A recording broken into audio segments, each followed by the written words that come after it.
आपको महायुद्ध के 10 सबसे बड़े अपडेट यहां पर दिखाते हैं, जो कि शुरुआत से लेकर अब तक आखिर यहां पर किया हुआ है। ये 10 सबसे बड़े अपडेट आपके सामने है। यूएस इजराइल के हमले में 550 से ज्यादा ईरानियों की मौत अब तक हो चुकी है। वहीं पर दूसरी अपडेट है कि कतर ने ईरान के 2 Su-24 फाइटर जेट को मार गिराए हैं। तीसरी अपडेट भी जल्द आपके सामने है, जहां पर युद्ध के बीच ग्रीस ने साइप्रस में F-16 फाइटर जेट तैनात किए हैं। चौथी अपडेट भी आपके सामने है, अमेरिका ने ईरान के अब तक 11 शव तबाह किए हैं। पांचवी अपडेट भी आपके सामने, और छठी अपडेट भी देखिए, ट्रंप ने ईरान को और घातक अंजाम भुगतने की यहां पर धमकी दे डाली है। जो शुरुआत से दे रहा है वो अब भी जारी है। लेबनान में देखिए, इजराइल का हिजबुल्लाह के हेडक्वार्टर पर यह हमला तक सामने आ चुका है। आठवीं अपडेट, ईरान का कुवैत में अमेरिकी बेस पर जो हमला यहां पर सामने आया, और साथ ही इराक के इरबिल में अमेरिकी सैनिकों पर हमला किया गया, जिसकी जिम्मेदारी भी बाकायदा ली गई। ईरान ने अपनी सबसे घातक खद्र और इमाद मिसाइलें यहां पर दागी है, क्योंकि ईरान अपनी सबसे खतरनाक मिसाइलों के जरिए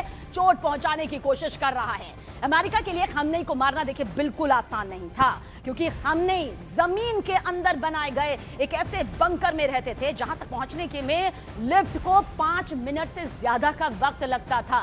मतलब खamenei का बंकर जमीन के काफी नीचे मौजूद था, और इसी वजह से उन्हें मार गिराना अमेरिका और इजराइल के लिए कोई आसान काम नहीं था।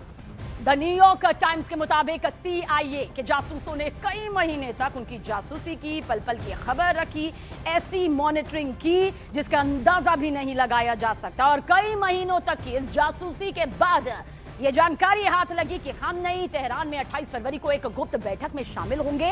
CIA को इस बात की जानकारी भी हासिल हुई कि उस बैठक में ईरान की सेना के टॉप कमांडर भी यहां पर मौजूद रहेंगे। इसके बाद इजरायली फाइटर जेट ने आसमान से 30 से ज्यादा मिसाइलें गिराई थी, और फिर खamenei की मौत को कंफर्म यहां पर किया गया था, जिसे बाद में इजरायली मीडिया के जरिए भी मान लिया गया था।